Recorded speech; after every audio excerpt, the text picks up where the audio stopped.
Ngara numida wairam phongkiba panam se degi maru eba pau khara khangachadraka miyamda khudo tamjike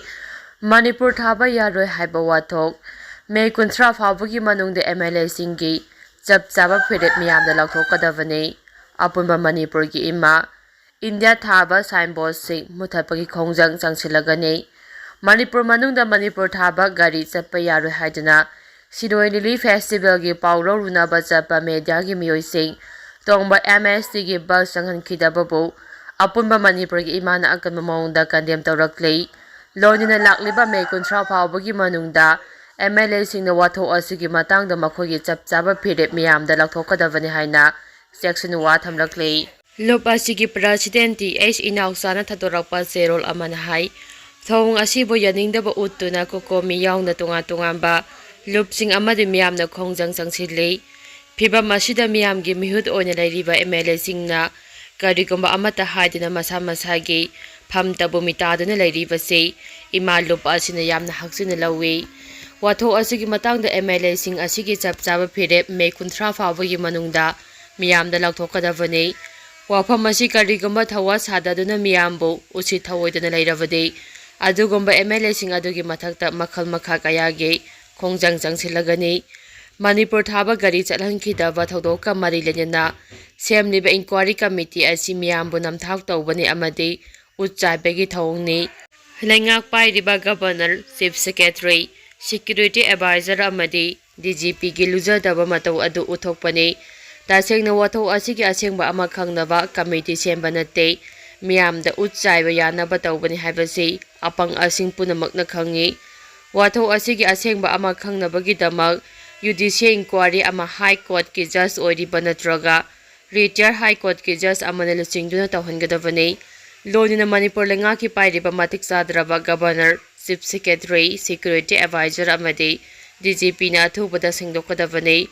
matik saba miyoi singda makhoina puramba phamsing adu puhangadabani wafam asi karigumba athubada thaba oina onthoktarabadi miyamga lonina changsilapa khongjang singda apha phatagi thodang pumba isa isana pugadabani Manipur gi laimaida India thaba signboard muthapagi khongjang changsilagani haina cherol asina makhata rakpa pauda mafam kayada lambi thingki kokomi gi makhata bo khongjang hayeng lauthoklaba yai miyam sem saraga laibinaba khangalakli Security Advisor CS amadi DGP pham thadoktre Governor Lale Haidre Gwatabi thawdok yaningdaba phongduna Manipur gi Chief Secretary Security Advisor amasung DGP pham thado haiba demand tawduna tha asigi kunmathoi gi ahing nungyai coordinating committee on Manipur integrity kokomina Manipur pumbada kaukiba pungni funi pange jana striking asinini chanba numita mafam kayada miyam tholaktuna lambi thingbagi akanba khongjang changsingki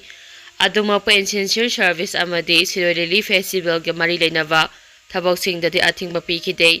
amaramda kokomi gi makhata bo khongjang hayeng lauthoklaba yai masigi damak miyam sem tharaga leinaba so kokomi na appeal tawrakle nakal amaramda ngasi nungthil pung 6 fawa Security Advisor Chief Secretary DGP pham thadokpagi paw leitre masigi mathakda Governor sumiyamda lale hajadre General Strat asina maram oiduna ngasi su National Highway sing yauna maru ai balambi sing da passenger puba makhal amatagi gari sing sengkhidabana lambi sing itak takhe Khoiramban ima kaithel ahum amadi masigi akoiba mafam singda hangliba dukan sing thong hangna khidabaga lonana Imphal ge akoibada lairiba kaithel sing singjamai kaithel kwa kaithel khurai lamlong kaithel konung mamang kaithel tera kaithel kongba kaithel amadi masigi akoibada phamba dukan sing thong hangna khide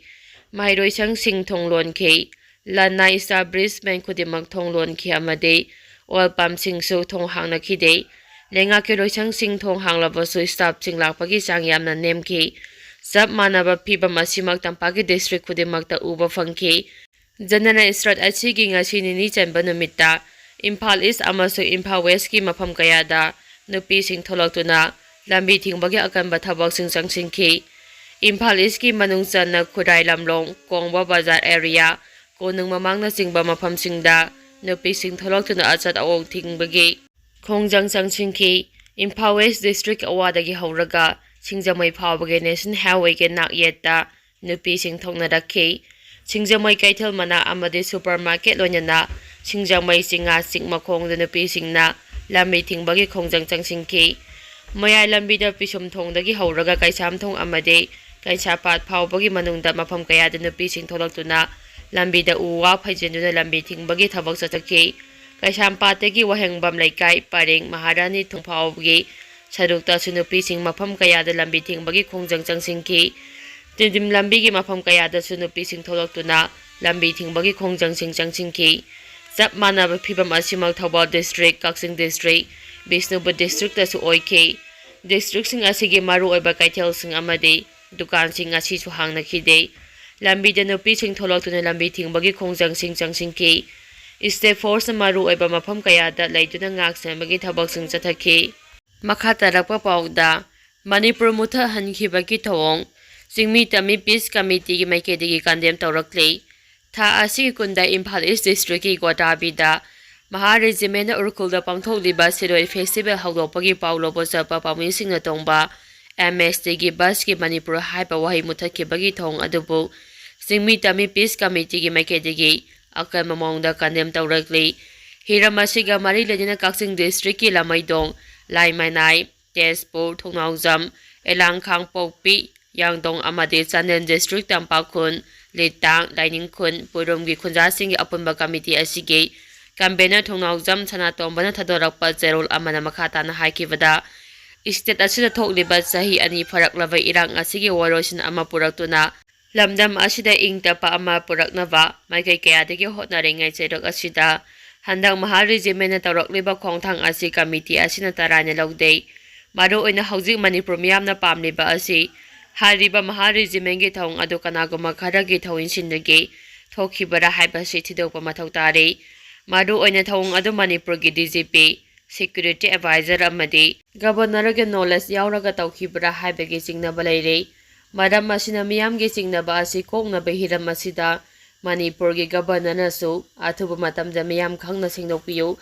asiguma thong asigi mayokta Manipur da leiba lopsingna Changsilakpa khongjangda su committee asina mapum phana saugatuna Manipur gi apunba sakta mache ama fawa ka hendanaba honakani haina cherol asina makhatana palakle makhatara pa pauda DPF India gi map tagi Manipur Louthokhrabar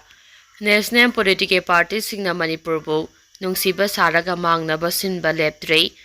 India gi map tagi Manipur asi Louthokhrabar haina Democratic People's Front DPF na hanglakle DPF ke General Secretary Pravishiti Sapam Subhash Chandra Thadorakpa Zerol Amanhai DIPR na sillaga hawkiba tha sigi kunda Siroi Relief Festival lising aniga subna kunga mga hawdopagi tharam yawba chatkiba pamisingna tongba Manipur State Transport Busta Indian Security Force ki Maha Regiment ki personnel singna Urkulambagi Gwadabi area yaksilakpada pamising adubu harassment pibada natana bus aduki mamangda chaungna thariba Manipur State Transport haiba adudagi Manipur haiba wahi asi lauthoknaba muthatnaba khumjinnaba hairakpa haibase Manipur miyam gida natana India pumbagi lebak thiba thodokni haina lawi Democratic People's Front na Siroi Relief Festival lising aniga subna kunga manga asi khudong thiba thoaning daba pamdaba thodosing thoktanaba amade festival asi mai pakna mapumphana Pangthok minanaba mamangda su phongdokhiba laikhrabani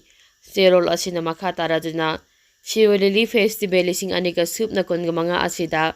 kuketeroi singna natraga atoba phurup kanglup miyoi amatanadi electronic print press media social media da ki han khangan khiba haja khiba lairabasu karisu tawba ngamloi khangbadagi GOI amadi Manipur da hawjik charairiba president rule government asigi head of the state oriba governor amadi Mahaki maru oiba khongoi sing security advisor chief secretary DGP na thawoina problem ase design create tawbani amade Manipur miyamba apangba sipani haroidabagi maram laite hariba lebak thiba thoaning da bathodo asida lairiba lengaki agency asiba asigumba transparency asida lana sijinarabra haibagi jingnabasu saungna laitabanati haide makhatara papauda Siroi Relief Festival yawba chatkiba tangkhul ama chingnaningai oiba mawongda chiduna leiramlei Urukul District ki Huimpur Village ki manungchana leiba awang tawdagi masagi chahi 94 suraba AS Telsang kauba miyoi ama Siroi Lili Festival yauba chakhiba mioi ama Urukhul Police Station gi jurisdiction manungda leiba Hemlaikhong A block ta siduna leiramlei Laikhidraba AS Telsang tha asigi kundagi hauduna kunmari fauba pangthokadariba Siroi Lili Festival saruk yaba chakhibadagi numit nini rom thiba khangdana leiraklaba matung thawa yaudraba asiba haksang oina ngasi ayuk pung 9 taba matamda Hemlaikhong A block area da thengnarakibani Hauzik phabagi oina matau karamna laikhidabano haiba chap chana khangba ngamdrabasu authority singi maikhaidagi laikhidraba asiba haksang adugi mafam kayada aso apan gi dakpham kaya lairamba thengnakhi mari lainaba police station case ama lakholaba matung laikhidraba AS Telsang gi asiba haksang Regional Institute of Medical Science RIMS ki medal sangna postmortem taungnabagi damak thamkhre hairi Churachandpurda miyoi ani dagi lupa crore 3 romgi brown sugar amasung sel oina lupa lakh 39 lomga konana fare